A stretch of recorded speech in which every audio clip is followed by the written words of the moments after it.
Hello. അപ്പോൾ രാവിലെ കുഞ്ഞുഞ്ഞു ഭയങ്കര ഉറക്കം കേട്ടോ. വിളിച്ചിട്ട് എഴുന്നേൽക്കാൻ ഭയങ്കര മടി. അപ്പോൾ നമ്മൾ വിളിച്ചിട്ട് ഞാൻ ലൈറ്റ് ഓഫ് ചെയ്ത് വേണമെങ്കിൽ ഒരു 10 മിനിറ്റ് കൂടി കിടന്നോട്ടെ എന്ന് വിചാരിച്ചു. കാരണം നല്ല തണുപ്പല്ലേ, എനിക്ക് തന്നെ എഴുന്നേൽക്കാനായിട്ട് വയ്യ. അപ്പോൾ പിന്നെ കൊച്ചിൻ്റെ കാര്യം പറയണ്ടല്ലോ. പിന്നെ ചേട്ടാ പടാന്നും പറഞ്ഞിട്ട് രാവിലത്തെ ബ്രേക്ക്ഫാസ്റ്റും കാര്യങ്ങളെല്ലാം ഒതുക്കി അവനെ പറഞ്ഞു വിട്ടു കേട്ടോ. അതൊക്കെ ഷൂട്ട് ചെയ്യണമെന്നുണ്ടായിരുന്നു, പക്ഷേ ഞാനൊരു തുടക്കക്കാരി ആയതുകൊണ്ട് അതെല്ലാം എങ്ങനെയൊക്കെ എനിക്കങ്ങനെ മാനേജ് ചെയ്യാൻ പറ്റിയില്ല കേട്ടോ. അങ്ങനെ അതെല്ലാം കഴിഞ്ഞ് അവനെ ക്ലാസ്സിലേക്ക് ആക്കി വീട്ടിൽ വന്ന് വീണ്ടും നമ്മുടെ അലക്കും ക്ലീനിങ്ങും എല്ലാം കഴിഞ്ഞിട്ട് എനിക്ക് കുറച്ച് പരിപാടികളുണ്ടായിരുന്നു കേട്ടോ. അപ്പോൾ അതിനായിട്ട് ഇന്ന് ഇറങ്ങാമെന്ന് വിചാരിച്ചു.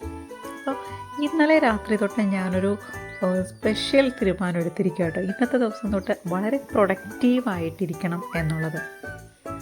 അപ്പോൾ വീട്ടിൽ തന്നെ നമ്മളിങ്ങനെ വീട്ടുപണി, അടുക്കളപ്പണി, അത് ഇതൊക്കെ ആയിട്ട് ഇരുന്ന് കഴിഞ്ഞാൽ നമുക്ക് മൊത്തത്തിലൊരു മടുപ്പും ഒരു വല്ലാത്തൊരു ഡിപ്രഷൻ സ്റ്റേജിലോട്ട് പോകണ പോലെ എനിക്ക് ഫീൽ ചെയ്യും. അപ്പം ഞാൻ വിചാരിച്ചു ഇന്ന് കുറച്ച് പ്രൊഡക്റ്റീവായിട്ടും കുറച്ച് കാര്യങ്ങൾ ഞാൻ ചെയ്തുകൊണ്ടിരുന്ന കാര്യങ്ങൾ തന്നെയാണ്, കുറച്ച് ഇതായിട്ട് എനിക്ക് കുറച്ച് ഡിലേ വന്നു കേട്ടോ എല്ലാ കാര്യത്തിനും. അപ്പോൾ ഞാൻ വിചാരിച്ചു ഇന്നെന്തായാലും കുറച്ച് കാര്യങ്ങളെങ്കിലും പ്രൊഡക്റ്റീവായിട്ട് ചെയ്യണം എന്ന് വിചാരിച്ചു. അപ്പോൾ അത് കഴിഞ്ഞ് വീട്ടിൽ വന്ന് അവനെ ആക്കിയിട്ട് വീട്ടിൽ വന്ന് അത്യാവശ്യം എല്ലാ കാര്യങ്ങളും ക്ലീനിങ്ങും എല്ലാം കഴിഞ്ഞിട്ട് ഇറങ്ങി കേട്ടോ. അപ്പോൾ നേരെ പോയത് നമ്മുടെ തൊട്ടടുത്ത് ചോറ്റാനിക്കര അമ്പലമുണ്ട് കേട്ടോ. അപ്പോൾ അവിടെ പോയി തൊഴുതിട്ട് നേരെ കാര്യങ്ങളിലോട്ട് പോകാനായി. അപ്പോൾ ഇന്നാണെങ്കിൽ വലിയ തിരക്കൊന്നുമില്ല, വളരെ പ്ലസൻ്റ് ആയിട്ടുള്ളൊരു സിറ്റുവേഷനായിരുന്നു. അപ്പോൾ പോയി തൊഴുതിറങ്ങുമ്പോൾ തന്നെ നമ്മുടെ മനസ്സിനുള്ള തെളിച്ചം നമ്മുടെ മുഖത്തും തന്നെ കാണാം കേട്ടോ. ഭയങ്കര ഒരു പോസിറ്റീവ് ഫീൽ. വലിയ തിരക്കൊന്നും ഉണ്ടായിരുന്നില്ലല്ലോ. പിന്നെ അത് കഴിഞ്ഞിട്ട് നേരെ എനിക്ക് പോസ്റ്റ് ഓഫീസിൽ പോകണമായിരുന്നേ. അവിടെ ചെറിയൊരു പേയ്മെൻറ്റ് അടയ്ക്കാനുണ്ടായിരുന്നു. അതെല്ലാം കഴിഞ്ഞ് ഇത് നമ്മുടെ ഡയമാറ്റ് എറ്റേണൽ സൊല്യൂഷൻ്റെ ഓഫീസാണ് കേട്ടോ. അപ്പോൾ എനിക്ക് അവിടെ പോയിട്ട് കുറച്ച് ഡീറ്റെയിൽസൊക്കെ എടുക്കണമായിരുന്നേ. അപ്പോൾ ഈ മഞ്ഞ ഡ്രസ്സ് ഇട്ടിരിക്കുന്നത് രാധികയാട്ടോ എനിക്ക് അവിടുത്തെ ഡീറ്റെയിൽസ് എല്ലാം കുറച്ചൊക്കെ എടുത്ത് തരാറുള്ളത്. നമ്മൾ കൺസ്ട്രക്ഷനും പ്ലോട്ടിങ്ങൊക്കെ ആട്ടോ, റിയൽ എസ്റ്റേറ്റ് ഡെവലപ്പേഴ്സാണ് അത് ചേച്ചി. അപ്പം ഞങ്ങൾ കഴിഞ്ഞ ദിവസം തിരുവാണിയൂർ നമുക്കൊരു പറമ്പുണ്ട് കേട്ടോ, അവിടെ ചെന്നിട്ട് വാഴക്കുല വെട്ടിക്കൊണ്ടു വന്നു. അപ്പോൾ ചേച്ചി രാധികയ്ക്കൊക്കെ കൊടുത്തായിരുന്നു. അപ്പോൾ അവരൊക്കെ അത് വറുത്തു, ചിപ്സായിട്ട് വറുത്തു. അപ്പോൾ പിന്നെ അതിൻ്റെ വിശേഷങ്ങൾ പറയുമായിരുന്നു. അപ്പോൾ ഞാനും വറുത്തു. ഞാനിപ്രാവശ്യം ഒറ്റയ്ക്കാട്ടോ അത് വറുത്തത്. സാധാരണ വീട്ടിൽ അമ്മയും അച്ഛനും ഒക്കെ ചേർന്നാണ് വറുക്കുന്നത്. ഇപ്രാവശ്യം ആദ്യം വറുത്ത് കോരി സംഭവം എൻ്റെ കരിഞ്ഞു പോയി. പിന്നെ അത് കഴിഞ്ഞിട്ട് എനിക്കതിൻ്റെ ഒരു പാകം മനസ്സിലായത്. അപ്പം നമ്മുടെ എക്സ്പീരിയൻസ് എല്ലാം അങ്ങനെ പറഞ്ഞുകൊണ്ടിരിക്കുകയാണ്. അത് കഴിഞ്ഞിട്ട് ചേച്ചി ഇറങ്ങി. അപ്പം ഞാൻ ചോദിച്ചു, ചേച്ചി അവിടെ തന്നെ അയച്ച് കറി വെച്ചെന്ന് ചോദിച്ചു. നല്ല നെയ്മീൻ കറി ഇരിപ്പുണ്ട്, നല്ല നാടൻ കപ്പങ്ങ തോരനും വെച്ചിട്ട് നീ വരുന്നുണ്ടോ എന്ന് ചോദിച്ചു. അപ്പം ഞാൻ പറഞ്ഞു ഇവിടുത്തെ പരിപാടി കഴിഞ്ഞിട്ട് ഞാൻ അങ്ങോട്ടേക്ക് വരാം. അങ്ങനെ കുറച്ച് പേരായിട്ട് എന്നെ വിളിച്ചുകൊണ്ടിരിക്കുമായിരുന്നു. അതിനിടയിൽ പോസ്റ്റ് ഓഫീസിലൊക്കെ കയറിയല്ലോ, അതിനിടയിൽ വൈകിപ്പോയി കേട്ടോ. അത് കഴിഞ്ഞ് അവിടെ ചെന്നപ്പോഴേക്കും നല്ല നെയ്മീൻ കറിയും നല്ല കപ്പങ്ങ തോരനൊക്കെ ആയിട്ട് ആട്ടിപ്പൊളി ഊണ് അതെല്ലാം കഴിച്ച് ഞാൻ എപ്പോൾ അവിടെ ചെന്നാലും കാറ്റത്തേക്കുള്ളിൽ കൂടി സിനിമ ഉണ്ടാവും കേട്ടോ. ഇപ്പോൾ 2-3 തവണയായി അടുപ്പിച്ച് ഞാൻ ചെല്ലുമ്പോഴെല്ലാം ഈ സിനിമ അവിടെ നടന്നുകൊണ്ടിരിക്കുമായിരിക്കും. അപ്പോൾ അതൊക്കെ കണ്ട് അപ്പോൾ അതിനെപ്പറ്റി അത് പറഞ്ഞത് കണ്ടുകൊണ്ടിരുന്നപ്പോഴാട്ടോ ചേച്ചി പെട്ടെന്ന് ബ്രൂണോ കിടന്നിട്ട് ഭയങ്കര കൊര.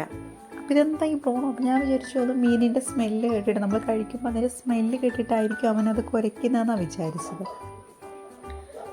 കുറേ നേരം കഴിഞ്ഞിട്ട് ഈ കൊര നിർത്തുന്നില്ല. അപ്പോൾ ചേച്ചി നോക്കിയിട്ട് വരട്ടെ എന്ന് പറഞ്ഞ് ചെന്നപ്പോൾ അവിടെ മതിലിൽ മറ്റേ ഉടുപ്പ് കയറിയിരിക്കുക കേട്ടോ. ഇതായിരിക്കുന്നുണ്ടോ അവൻ്റെ കൂടിൻ്റെ നേരെ ആട്ടോ അത്. അപ്പം ഞങ്ങളെ കണ്ടപ്പോഴേക്കും അപ്പുറത്തെ പറമ്പിലോട്ട് ചാടി കേട്ടോ. അത്ര വലുതൊന്നും അല്ല, ഒരു ഇടത്തരം. ഇവിടെ നമ്മുടെ വീട്ടിൽ അതിനേക്കാളും വലിയ ഉടുമ്പൊക്കെ ആട്ടോ ഉള്ളത്.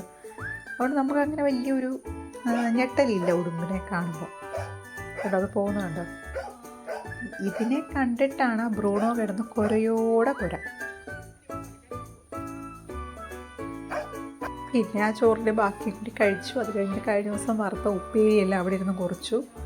അതിനിടയിൽ കുറച്ച് നാട്ടുവർത്താനമൊക്കെ പറഞ്ഞിരുന്നു. അപ്പോൾ രാധികയുടെ വീട്ടിൽ നിന്ന് കൊണ്ടുവന്ന ചിപ്സ് ആട്ടോ. അത് രാധിക ഇങ്ങനെ വട്ടത്തിലല്ല, അത് രണ്ടായിട്ട് ഇങ്ങനെ മുറിച്ചാട്ടോ വറുത്തിരിക്കുന്നത്. അപ്പം അത് ഇങ്ങനെ ഓരോരുത്തരും ഓരോന്നും ഇങ്ങനെ ടേസ്റ്റ് ചെയ്ത് അവിടെ കുറച്ച് പേര് ഇരുന്നു. പിന്നെ അത് കഴിഞ്ഞിട്ട് പതിയെ നമ്മൾ ചെടി പരിചരണത്തിലോട്ട് പോയിട്ട് ചേച്ചിക്കാണെങ്കിൽ ഒരുപാട് ചെടികളുണ്ട് കേട്ടോ. ഞങ്ങളെല്ലാവരും പൊതുവെ ഒരു ചെടി പ്രേമികളാണ്. അപ്പം ചേച്ചിയാണെങ്കിൽ കിട്ടുന്നതും മേടിക്കുന്നതും ഒക്കെ ആയിട്ട് കുറേ ചെടികൾ ഞാൻ ഇടയ്ക്ക് എൻ്റെ ഫേസ്ബുക്കിലൊക്കെ ഞാൻ പോസ്റ്റ് ചെയ്യാറുണ്ട്. ഭയങ്കര ഇഷ്ടം എനിക്ക്.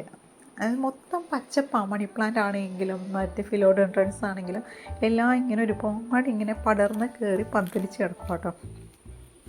അങ്ങനെ പിന്നെ അതിൻ്റെ കുറേ വിശേഷങ്ങളും അതിൽ എനിക്ക് എടുക്കാൻ പറ്റിയ സാധനങ്ങളെല്ലാം നോക്കി കുറച്ച് പേരൊക്കെ അവിടെ നടന്നു.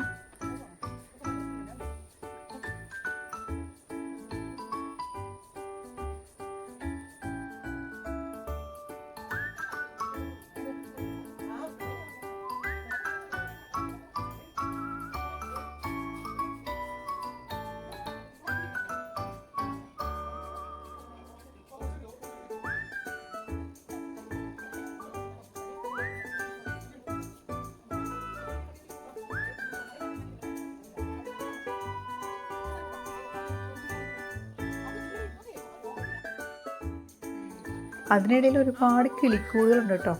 ഇതിൻ്റെ ഇടയിൽ പിന്നെ ബാംബൂസിൻ്റെ ഇടയിലും മണി പ്ലാന്റിൻ്റെ ഇടയിലൊക്കെ ഒരുപാട് കിളിക്കൂടുകൾ, ഒന്ന് രണ്ട് വെറൈറ്റി കിളികളുടെ കിളിക്കൂടുകൾ അവിടെ ഉണ്ട്. അത് അതിനിടയിൽ ചേട്ടൻ പോകാൻ വേണ്ടി ഇറങ്ങി കേട്ടോ. ഞാൻ ചേട്ടനെ ചെരുപ്പ് എടുത്തിട്ടുണ്ടോ ചെടി കാണാൻ ഇറങ്ങിയതാണ്. അപ്പോൾ ചെരുപ്പ് കാണാത്തതിന് അവിടെ കിടന്ന് തപ്പുമായിരുന്നു. ഞാൻ ചെരുപ്പ് ഊരി കൊടുത്തു. അങ്ങനെ ചേട്ടൻ പോയി. അതിനുശേഷം ഞാൻ അവിടെ ഇരുന്ന് ഒരു ആന്തൂറിയത്തിൻ്റെ ചെടിയും എടുത്തുകൊണ്ട് വീട്ടിലോട്ട് പോന്നേ.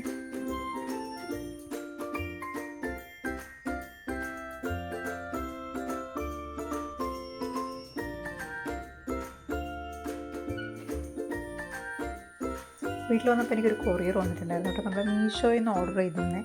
ഒരു ചെറിയ സ്പ്രേ ബോട്ടിൽസും പിന്നെ ഓയിൽ ബോട്ടിലൊക്കെ ആട്ടോ. എൻ്റെ മുടി അത്യാവശ്യം കേളി ആയതുകൊണ്ട് തന്നെ എനിക്കതിൽ എണ്ണ അപ്ലൈ ചെയ്യാനായിട്ട് കുറച്ച് ബുദ്ധിമുട്ടാട്ടോ. അപ്പോൾ ഞാൻ അങ്ങനെ ഒരു സ്പ്രേ ബോട്ടിലും കൂടി മേടിച്ചു. പിന്നെ വന്നിട്ടൊരു മിക്സഡ് ഫ്രൂട്ടിൻ്റെ ഒരു ജ്യൂസും കൂടി ഉണ്ടാക്കി. അമ്മയ്ക്കൊരു ഗ്ലാസ് കൊടുത്തു, ഞാനൊരു ഗ്ലാസ് കുടിച്ചു. അങ്ങനെയൊക്കെ അവിടെ ഇരുന്നു കേട്ടോ. അപ്പം ഇതൊക്കെയായിരുന്നു എൻ്റെ സെക്കൻഡ് വ്ളോഗിൽ.